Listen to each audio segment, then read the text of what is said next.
Un garçon vint me dire que ma mère m'attendait. Je la rejoignis et m'excusai auprès de madame Sazera en disant que cela m'avait amusé de voir madame de Villeparisis. À ce nom, madame Sazera pâlit et sembla près de s'évanouir. Cherchant à se dominer, madame de Villeparisis, mademoiselle de Bouillon, me dit-elle, « Oui, est-ce que je ne pourrais pas l'apercevoir une seconde ? C'est le rêve de ma vie. » Alors ne perdez pas trop de temps, madame, car elle ne tardera pas à avoir fini de dîner. Mais comment peut-elle tant vous intéresser ? Mais madame de Villeparisis, c'était en premières noces la duchesse d'Havray, belle comme un ange, méchante comme un démon, qui a rendu fou mon père, l'a ruiné et abandonné aussitôt après. Eh bien, elle a beau avoir agi avec lui comme la dernière des filles, avoir été cause que j'ai dû, moi et les miens, vivre petitement à Combray, maintenant que mon père est mort, ma consolation, c'est qu'il ait aimé la plus belle femme de son époque, et comme je ne l'ai jamais vue, malgré tout, ce sera une douceur. Je menai madame Sazera, tremblante d'émotion, jusqu'au restaurant, et je lui montrai madame de Villeparisis. Mais comme les aveugles qui dirigent leurs yeux ailleurs d'où il faut, madame Sazera n'arrêta pas ses regards à la table où dînait madame de Villeparisis, et, cherchant un autre point de la salle, « Mais elle doit être partie, je ne la vois pas où vous me dites. » Et elle cherchait toujours, poursuivant la vision détestée, adorée, qui habitait son imagination depuis si longtemps.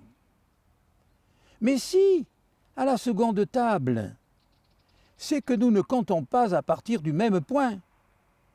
Moi, comme je compte, la seconde table, c'est une table où il y a seulement à côté d'un vieux monsieur une petite bossue, rougeaude, affreuse. C'est elle. Cependant, madame de Villeparisis, ayant demandé à monsieur de Norpois de faire asseoir le prince Foggi, une aimable conversation suivie entre trois. On parla politique.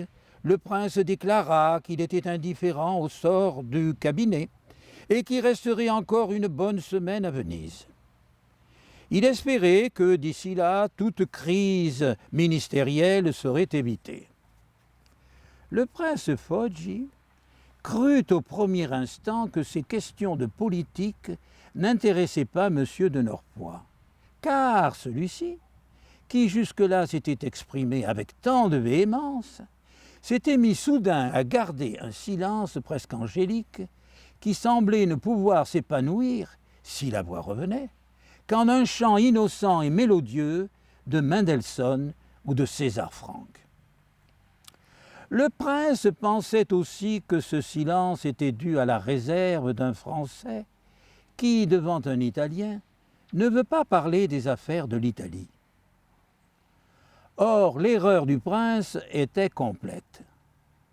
Le silence, l'air d'indifférence, était resté chez M. de Norpois, non la marque de la réserve, mais le prélude coutumier d'une immixtion dans des affaires importantes. Le marquis n'ambitionnait rien moins, comme nous l'avons vu, que Constantinople, avec un règlement préalable des affaires allemandes, pour lequel il comptait forcer la main au cabinet de Rome. Le marquis jugeait en effet que, de sa part, un acte d'une portée internationale pouvait être le digne couronnement de sa carrière, peut-être même le commencement de nouveaux honneurs, de fonctions difficiles auxquelles il n'avait pas renoncé. Car la vieillesse nous rend d'abord incapables d'entreprendre, mais non de désirer. Ce n'est que dans une troisième période que ceux qui vivent très vieux ont renoncé au désir, comme ils ont dû abandonner l'action. Ils ne se présentent même plus à des élections futiles où ils tentèrent si souvent de réussir, comme celle de président de la République. Ils se contentent de sortir, de manger, de lire les journaux. Ils se survivent à eux-mêmes. Le prince, pour mettre le marquis à l'aise et lui montrer qu'il le considérait comme un compatriote, se mit à parler des successeurs possibles du président du Conseil actuel. Successeurs dont la tâche serait difficile. Quand le prince Foggi eut cité plus de 20 noms d'hommes politiques qui lui semblaient ministrables, non que l'ancien ambassadeur écouta les paupières à demi abaissées sur ses yeux bleus et sans faire un mouvement, M. de Norpois rompit enfin le silence pour prononcer ces mots qui devaient pendant 20 ans alimenter la conversation des chancelleries, et ensuite, quand on les eut oubliés, être exhumés par quelque personnalité signant un renseigné, ou Testis, ou Machiavelli, dans un journal où l'oubli même où ils étaient tombés leur vaut le bénéfice de faire à nouveau sensation. Donc le prince Foggi venait de citer plus de 20 noms devant le diplomate, aussi immobile et muet qu'un homme sourd, quand M. de Norpois leva légèrement la tête et, dans la forme où avaient été rédigées ses interventions diplomatiques, les plus grosses et de conséquence, quoique cette fois-ci avec une audace accrue et une brièveté moindre, demanda finement « Est-ce que personne n'a prononcé le nom de M. Giolitti ?» À ces mots, les écailles du prince Foggi tombèrent. Il entendit un murmure céleste.